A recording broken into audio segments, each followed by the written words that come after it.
Salam, selamat bertemu dengan saya di mata pelajaran agama Kristen kelas 7. Pada pertemuan ini kita akan belajar tentang hidup rendah hati. Apa itu hidup rendah hati? Ikutilah pembahasan berikut ini.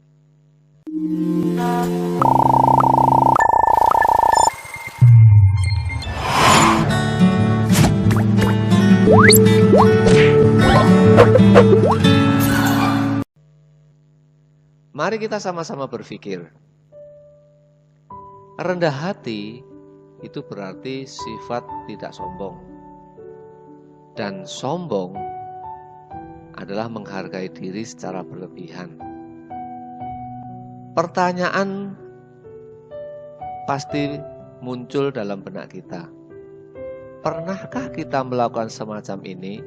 Atau pernahkah kita melakukan perbuatan ini? Jawabannya saya mengatakan pasti pernah. Mengapa demikian? Manusia cenderung ingin dipuji, itu pasti. Semua orang ingin dipuji, itu pasti. Tetapi pujian yang berlebih itu akan membawa seseorang pada kesombongan. Nah, dalam kehidupan kita, ketika kita menilai diri sendiri pun, kalau sudah terlewat atau melewati batas-batas penilaian itu, akan menghasilkan atau akan menjadi kita itu menjadi orang yang sombong. Contohnya, ya, saya bisa membuat bata, misalkan bata merah. Belum nanya, belum tahu sana sini, belum pernah melihat di lain daerah, kemudian baru bisa membuat 100 bata merah. Sudah mengatakan, saya pinter membuat bata merah loh. Nih kalau nggak percaya, bagus kan? Padahal kenyataannya masih belum bagus. Saya bisa sehari bisa 100 loh. Ya itu udah banyak. Padahal di luaran sana banyak orang yang bisa membuat bata merah itu bisa sehari 1000, 1500. Nah, penilaian semacam ini yang akan membuat seseorang itu jatuh dalam dosa kesombongan. Itu harus dihindari. Sebagai orang yang percaya atau orang yang mengenal Tuhan, maka sebaiknya perbuatan ini, perilaku ini harus dihindari. Yang berikutnya, hidup rendah hati berarti hidup tidak menyombongkan atau meninggikan kelebihan. Dalam hal ini bisa diartikan kemampuan diri, tetapi sebaliknya merendahkan hati dan meninggikan orang lain. Tadi saya sudah memberikan contoh tentang membuat bata. Nah, seolah-olah kita itu, ya memang itu kalau boleh saya menyampaikan memang suatu kelebihan. Karena memang tidak semua orang bisa membuat itu misalkan. Tetapi kalau menilai itu terlalu tinggi dan berlebihan, itu berbahaya.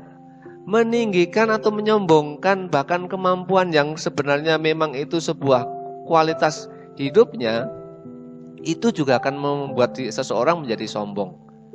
Ya misalkan memang si Adi atau mungkin si Heru itu pinter bermain futsal misalkan. Memang dia pinter. Tapi kalau ternyata dalam kehidupan sehari-hari dia selalu berperilaku seolah-olah dia itu yang paling pinter, dia sudah hidup dalam perbuatan atau kehidupan yang menyombongkan diri, atau dia berperilaku sombong terhadap orang lain, seolah-olah hanya dirinya yang bisa. Memang saat itu dia atau di kelompok itu dia termasuk yang paling pinter, tapi bukan berarti dia yang sangat pinter atau yang paling pinter di mana di lain tempat, belum tentu. Nah itu yang dinamakan menyombongkan diri atau meninggikan diri, kelebihan diri. Sekali lagi saya katakan, ya orang itu memang mungkin betul memiliki kelebihan, tapi kalau dia berperilaku sombong, itu juga tidak baik. Ya tidak baik. Karena perhatikan kalimat berikutnya, merendahkan hati dan meninggikan orang lain itu adalah sifat-sifat atau sikap dan perilaku orang yang rendah hati. Dia selalu merendahkan diri, ya, selalu rendah hati. Kemudian dia tidak pernah sungkan atau merasa sayang untuk memuji orang lain. Karena apa? Dia menyadarin meskipun dia mungkin memiliki kemampuan, pasti orang lain juga memiliki kelebihan yang mungkin dia juga tidak bisa. Artinya apa? Tidak harus sama kemampuan atau kelebihannya, tapi kelebihan itu pasti seseorang punya. Maka kita tidak pantas kalau kemudian kita itu menyombongkan diri karena kelebihan yang kita miliki. Di dalam Matius 18 ayat 4, di situ dituliskan, sedangkan barang siapa merendahkan diri dan menjadi seperti anak kecil ini, dialah yang terbesar dalam kerajaan surga. Tuhan Yesus ingin menjelaskan bahwa seseorang itu akan mendapatkan tempatnya atau kembali ke surga kalau dia itu memiliki perilaku atau memiliki sifat seperti anak kecil. Ya, anak kecil itu pasti semua orang juga tahu. Dia tidak mengada-ada. Kalau bahasa orang dewasa itu tidak neko-neko, tidak aneh-aneh. Tapi dia apa adanya. Apa yang dia tahu, kalau itu warna putih ya katakan putih. Kalau dia tahu bahwa itu tidak boleh ya dia akan katakan tidak boleh. Bahkan kalau mungkin dia diajak berbohong pun, kalimat yang disampaikan pun pasti akan membuat orang lain tertawa. Karena apa? Karena misalkan si A pesan sama anak ini bilang begini, "Nak, nanti kalau ada orang yang cari mama, ya bilang aja kalau saya pergi." Nah, anak kecil nanya, "Mama di mana?" "Ada di belakang." Nah, begitu orangnya datang, "Nak, mama mana?" "Mama bilang bahwa mama tidak ada, tapi sekarang ada di belakang." Nah, inilah yang ingin diajarkan kepada kita semua, bahwa kita harus bisa memiliki sikap perilaku seperti anak kecil yang polos, jujur, ya, tulus hati, ya. Semua itu dimiliki sebagai perilaku kita, sebagai sikap kita yang dikedepankan sebagai orang-orang yang beriman dan yang percaya pada Tuhan. Maka disitulah dialah yang terbesar dalam kerajaan surga. Karena apa? Itu berarti menjelaskan bahwa kita menjadi pemilik kerajaan surga kalau kita memiliki perilaku itu. Nah, pertanyaannya, tapi apakah semua orang bisa seperti itu? Kalau saya menjawabnya, tidak semua orang bisa. Tapi kalau berdasarkan berita ini, berarti kita harus nggak? Harus, kalau kita ingin memiliki kerajaan surga itu sendiri. Jadi harus belajar, dan mau juga diajar oleh orang lain, dalam hal ini dididik oleh orang lain supaya memiliki perilaku seperti ini. Bukan perbuatan anak kecilnya, tapi sikap sifatnya, ya, karakternya ini yang dibutuhkan, yang dimaksud tentang seperti anak kecil ini. Oke ya. Di dalam Alkitab dikisahkan tentang seorang yang bernama Yusuf. Yusuf ini adalah anak dari keluarga Yakub atau yang dikenal dengan nama Israel. Dia anak bungsu pada waktu itu, anak yang tersayang, anak yang dikasihi. Tapi saudaranya tidak pada suka, justru cenderung membenci. Karena apa? Karena saking sayangnya ini kadang-kadang papanya atau Yakub sering mengungkapkan hal-hal yang kelihatannya berlebih. Padahal itu hanya ingin menunjukkan bahwa dia sayang. Tetapi jangan salah, bahwa Yakub itu sendiri juga tidak pernah mengabaikan anak-anak yang lain.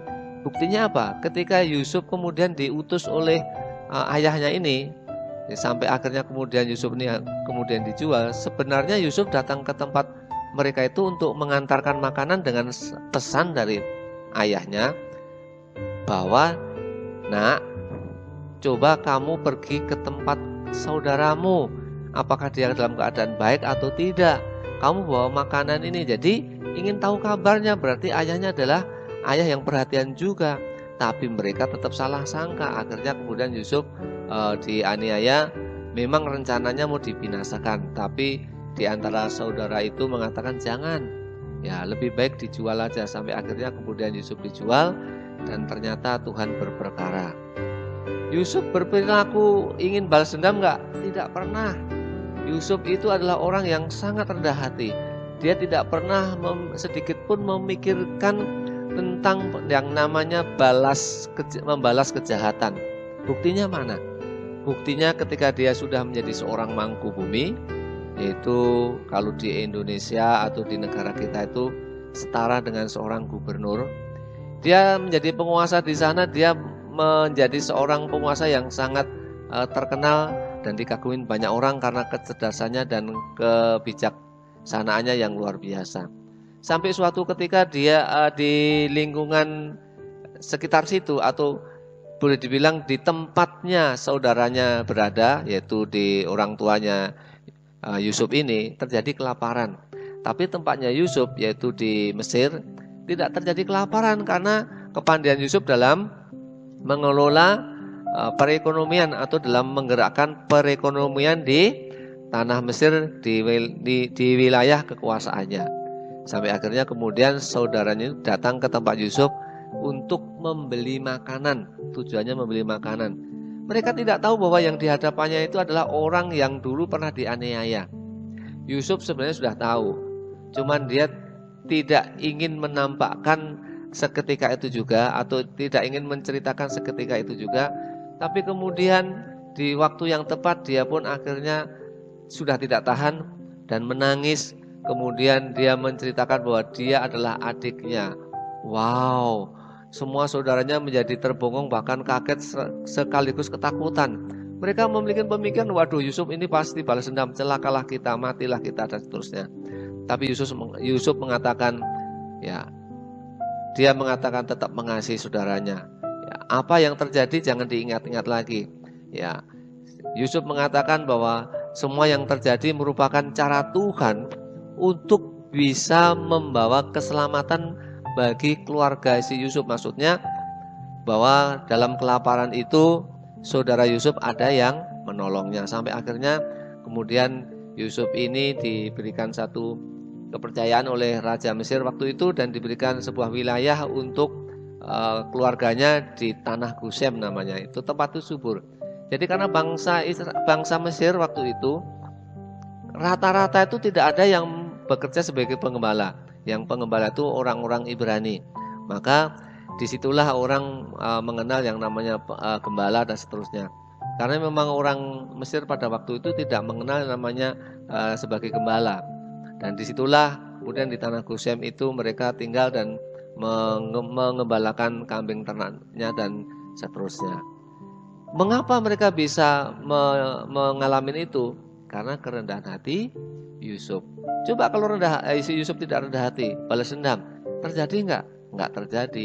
Yang terjadi adalah mereka saling membunuh dan bukan saling mengasihi. Nah, ini salah satu contoh bahwa rendah hati itu sangat penting. Kemudian kita bisa bandingkan di Matius 23 ayat 11 sampai 17. Itu bicara tentang bagaimana Tuhan Yesus berhadapan dengan orang-orang ahli Farisi yang cukup sombong dengan keberadaannya yang dikenal sebagai orang pintar. Ya, sekali lagi saya katakan orang Farisi bukan orang bodoh, memang orang pintar. Tapi karena kepintarannya dan kemudian congkak itulah Tuhan tidak mau dan tidak berkenan. Maka kemudian Tuhan mengatakan bahwa orang semacam ini tidak berguna di hadapan Tuhan. Sampai akhirnya kemudian di situ dijelaskan betapa orang-orang Farisi yang sombong itu di hadapan Tuhan tidak berarti. Oke, kita lanjutkan yang ke sini. Sebagai kesimpulan dari pembahasan hari ini, ya.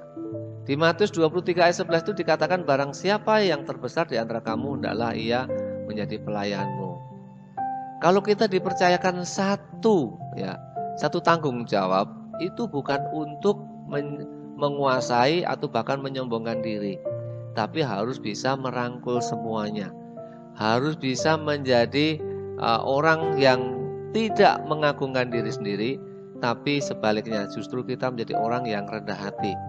Ya, ingat, orang yang sukses itu karena ada orang lain di belakangnya. Ya, ada mungkin pernah mendengar ya kalimat ini.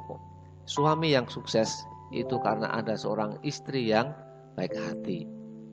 Nah, saya hanya ingin menyampaikan bahwa seseorang itu akan mencapai keberhasilan, seseorang itu akan mencapai puncak kalau dia bisa menghargai orang lain.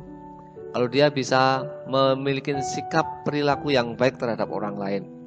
Sehingga penghargaan yang diberikan orang lain itu bukan karena diminta, tapi memang sudah sepantasnya lah orang itu dihargai karena perilakunya yang sangat baik. Jadi barang siapa yang terbesar di antara kamu adalah yang menjadi pelayanmu. Orang punya cita-cita boleh nggak? Boleh. Menjadi pemimpin boleh? Boleh. Tapi yang tidak boleh itu kalau kemudian mengabaikan orang lain. Nah, kalau kemudian kita memiliki kemampuan dan kemudian cenderung sombong, itu yang tidak boleh. Kemampuan yang diberikan Tuhan itu adalah merupakan satu tanggung jawab yang harus dilakukan untuk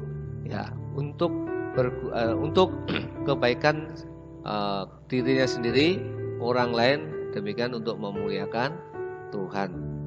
Jadi ini yang bisa saya sampaikan sebagai kesimpulan hari ini, bahwa rendah hati adalah perbuatan yang dikenan Tuhan, dan orang yang sombong atau congkak itu adalah orang yang tidak dikenan Tuhan. Kiranya kita menjadi orang yang rendah hati, orang yang takut akan Tuhan, dan selalu memuliakan Tuhan dalam perilaku kita sebagai orang yang rendah hati, dan menjadi berkat oleh karena kita adalah orang yang rendah hati. Puji Tuhan, salam.